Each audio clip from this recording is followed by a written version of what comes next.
So let's first look at tribalism. Jesus and politics. What is tribalism? What we are saying I mean, what is tribalism religious by? Let's start. Sorry, has no let's place in start with Nigerian system. religious bigotry. What is religious Share bigotry? your thought about what my You see, we've been talking about Christianity for a long time. It appears it's only Christianity that is the only religion that can be scrutinized or criticized. We also have Islam. We have other forms of religion, but the two major religions in Nigeria is Islam. Now, most people in the north, particularly the core north, are more influenced by religion. And why is it so that religion happens to be of deeper influence in the north than any other place? Now, the religion they call Islam is not a religion practiced by the purpose, for the purpose of salvation. Islam in Nigeria is not a religion that is practiced for purpose of salvation. Rather, a group of people who are self-entitled that the country belongs to them. They are still, operating the mentality of conquest of the Usman Dan Fodio of the 18th century till this moment. And they believe Islam is a tool of conquest. Let me tell you how Islam works. First, in those days, they raid the place and conquer the place and then force you to accept the religion and then put an emir for you who must be a descendant of those who introduced Islam. A very good example is Kwara, Auchi, and other places that have been conquered and Islam has been Kogi. Now, I am not against people practicing their religion. I don't have a problem with anybody practicing Islam. I don't have a problem with anybody practicing Islam. Where I have a problem with is if your religion now determines your choices. I know people, even if you bring the biggest, the highest professor that's a Christian and the dumbest Muslim, they will tell you that a goat that is a Muslim is better than a professor that is a Christian. They say it here. They say it here always. Now, we have been handling these sentiments for many years. The question is, where has it led us to? Where exactly has it brought us? Where has it brought us? Now, it's amazing that other than the fact that religion has brainwashed us, we've talked countlessly on Christianity and fake pastors and fake miracles and fake everything that we see every day. But other than that, we are in 2025. Nigeria got independence in 1960. That is 65 years after. Where exactly are we? And where are we going to be in the future? It appears some people don't give a hoot. Some people don't give a damn whether the country crashed, whether we move forward. I know some people, I'm trying to handle this topic without necessarily offending a group of people. But we have to say this. I know people from the South. We don't vote on the people from the South and the Southeast. Even though I know some my Yoruba brothers who say the Igbos, they vote based on tribalism. No. The Igbo, I can tell you for sure, the Igbo man does not vote on the basis of tribalism. The Igbo man votes for the person that will create an environment that will be conducive for them, conducive for them to stay. They don't vote on the basis of tribalism. But here in the North, they vote on the basis of tribalism and religious bigotry, but more of religious bigotry. More of religious bigotry. I know some, you see, I was watching one video yesterday about Sheikh Jingri. Let me see, I think I have that video. Let me play the video.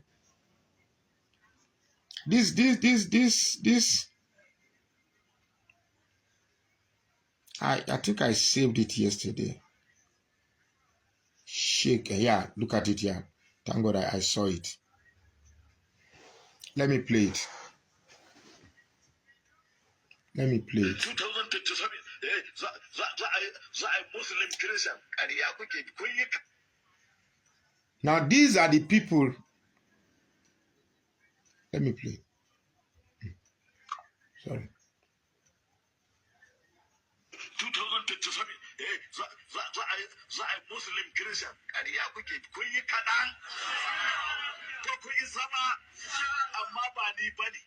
Allah ne ba zai yarda ba. Ba ku da ƙuri'a. Ba ku da ƙuri'a. Magana ku yi wuru-wuru, ku je Faransa ko ku je Ingila ko ku je wani guri wai a yi wawa ido a harbi wato sakamakon zaɓe sanda Ahmad. Let me play it again. This is 30 seconds. 2027, za a Muslim Christian. Ƙarya kuke kun yi kaɗan. Ko kun yi sama, amma ba ni ba ne. Allah ne ba zai yarda ba. Ba ku da ƙuri'a. Ba ku da ƙuri'a. Magana ku yi wuru-wuru, ku je Faransa ko ku je Ingila ko ku je wani guri wai a yi wawa ido a harbi wato sakamakon zaɓe sanda Ahmad. Okay. You see, we on this page we talk about pastors always, but we've never spoken about imams. These characters are the very problem of the North. That is the only thing that survives them. They present themselves as defenders of Islam. What he was saying in that video is that people are already projecting that in 2027 is going to be Muslim Christian. He said that will never happen. That it's not him, it's not the one saying it, but it's Allah that is saying it. It's not the one that is rejecting Muslim Christian, but it's Allah that is going to reject it. You see, in Nigeria, most Muslims see Christians as docile. And that is because we have pastors who are more interested in money than the body of Christ. They are not really, look, the only time they will come out is if they, let's say Tinubu makes a law today that they ban first seed or first fruit. All these pastors will be talking. But Muslim ticket, Muslim ticket for life, they don't send. So long as their businesses are not tempered, none of these pastors will talk. So what the pastor is, these are the, for me, I don't call them imams. I call them hate sowers. You can't imagine the type of hate these Muslim clerics sow in the North. They sow very, very deep hate. These imams are the ones that politicians use, because once, if election is going to take place tomorrow, they gather them in the mosque, and imam says, vote for this person. If you don't vote for this person, I'm going to curse you. Now, most Muslims believe that imam have the power to curse them, and once he curses them, it stays. So because of that fear, a lot of them will go and vote according to the will of the imam, not according to their will. Now, these people are everywhere, but then what this man is doing, what this man is even saying in this video is one of very one of very many videos I've seen during election, during non-election time period.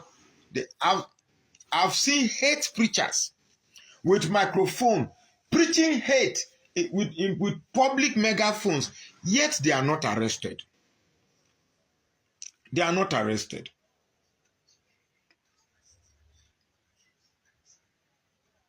So, what is the essence of voting if at the end of the day, people, because the whole idea of voting is because of the belief that good is greater than evil. So if we have a country of 250 million Nigerians, 250 million Nigerians can be bad. So the reason why they say majority carries the day, because majority of the population is believed to be good. Now, if the bad politicians now have influence to influence the outcomes of election, that means the idea that majority carries the vote no longer subsists. But you see, I've always thought that religion is a problem of Nigeria. Look, let me tell you, religion is not the problem of Nigeria. For me, yes, religion is part of the problem, but the biggest problem, I won't say a year, 2 years ago, 3 years ago, I won't say this. But now that I've seen it, in fact, my experience in Kwara State and my experience in Ibadan, God, I can't even begin to narrate what I saw in Ibadan. Look, the northern man, it is easier to relate with a northern Muslim on political issue. Trust me, I'm telling you, it is easier to discuss with them that, look, the only thing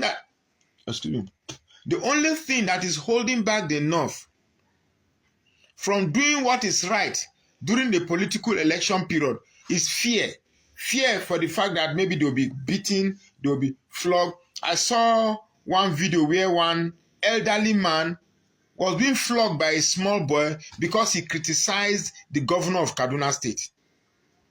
Grown-up man of over 60, they are flogging him like a child. That is religion at play. But you see, why I say tribalism is a problem, because you will see an educated man, very educated, speaks good English, but once he hears ngbati, atiwani, tiwani, ngbati wale shele, immediately, you see, because most of the religious bigots, if you look at religious bigots, they are mostly illiterate. Whether Christian or Muslim, just watch, they are mostly illiterate. But you see, tribalism. Somebody is well read. Somebody is a graduate of a university. The whole essence of being educated is for you to be able to use your intellect to discern and operate rationalization in order that a fair decision is arrived at. That is the whole essence of education. But where somebody who possesses the ability to activate rationalization is now being biased, then is a problem. There are some Yoruba tribal bigots who, for what it is worth, their gain is that, well, the country is bad, things are not working, but at least Igbo man is not president. I can tell you that there are some Yoruba bigots, the only problem they have is that an Igbo man should not be president. So I'm beginning to wonder if the whole essence of Nigeria being one is for the Igbo man not to become president. I asked a question. I asked one Yoruba guy, Adeyemi Dairo. I asked him, have we made a decision so that an Igbo man cannot be president? I waited for like 20 minutes. He didn't answer. Is there a discussion somewhere that a decision was reached that, look, Igbos should not be president, so that I don't be fooling myself, fighting a fight I don't know what decision has been reached? Because the last time I checked, they want to go by forming a country they call Biafra. They want to go. He said, no, Nigeria is an indivisible country. Nigeria is the unity of Nigeria is what is what they use, is sanctimonious or whatever. Now they want to go. They say, no, don't go. We must stay together here. Okay, fine. We will not go. Let us contest in an election. They won. You refuse to give him. I asked somebody who was a pro-Tinubu supporter, I said, do you think Tinubu won Rivers State? How can Tinubu win Rivers State? Who knows Tinubu in Rivers State? Yet he won. In Plateau State, where the election was close to 2 million for Peter Obi, before daybreak, we saw that the whole thing was slashed. All the polling unit was labor. 400,000. Only does not local government alone. Peter Obi got more than 400,000. I see people talking about tax reform.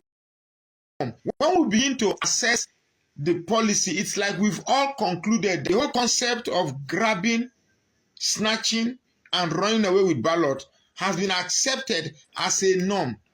I think what Nigeria should be talking about after the shameful performance of INEC is electoral reforms. So electoral reform, not all this tax reform, whatever, this thing, just to... My brother, do you know, there's a guy that does, during the Peter Obi, there's a Yoruba guy that does the Yoruba TV session on my page. He just slumped and died today because of hardship. Every time he comes, I've told many of you that are watching me that every time in the morning, I don't have, but every day in the morning, we must assist the poor.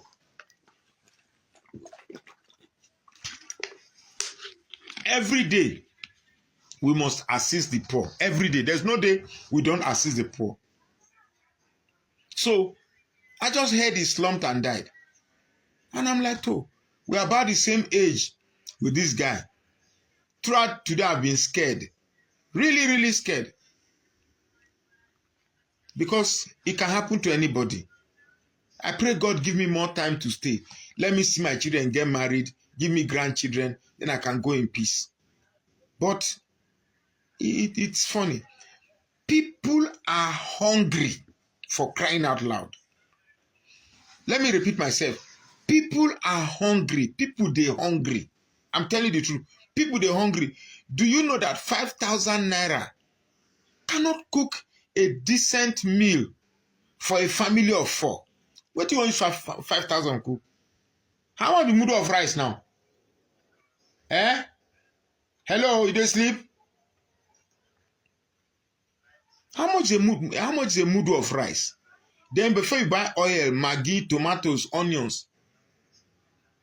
I mean, we look at these things and we laugh about it. We joke about it. Some people just come and be say, Peter Obi can never be president. As if Peter Obi is the problem. As if your joy is that Peter Obi is not president. How can people carry so much hate? Look, I've met some Igbos that have really annoyed me. I've met Igbos that have really, really offended me. But I cannot use the experience I have had with a few people and, stereotype them based on their tribe. I've met I have a neighbor that's Igbo, very annoying, but I cannot say because they annoy me, then every Igbo is like that. Yes, they can be proud, I know that, but it's not enough to stereotype. But there are some young guys who for no reason just have this deep-rooted... See, those days when I was discussing this, in some Igbo say they hate Igbo, I will be thinking it's a figment of their imagination. But I saw that thing black and white in Kwara State. I saw it black and white. Look, if they conduct 100 election, no Igbo man win election in Kwara State. The worst person to deal with politically in an election situation is a converted Yoruba Muslim. Oh my goodness. Those group of people, you cannot reason with them. Yoruba Muslim, you think the Hausa Muslim is wicked. You think Fulani Muslim is wicked. No, no, no. The real wicked ones are the Yoruba Muslim, because these ones, they know the truth. They know the truth, but they will allow their hate for a certain race dictate. So I watch them on TVC. I watch them on Channel TV. You will be seeing them just saying ridiculous lies because they want to show loyalty. We have attained a situation in Nigeria where we are gradually making criminality a culture, or corruption is gradually becoming a culture for us, where people can actually brag and be proud that I am a Yahoo boy. What's my job? I do Yahoo. Where if somebody goes to steal money,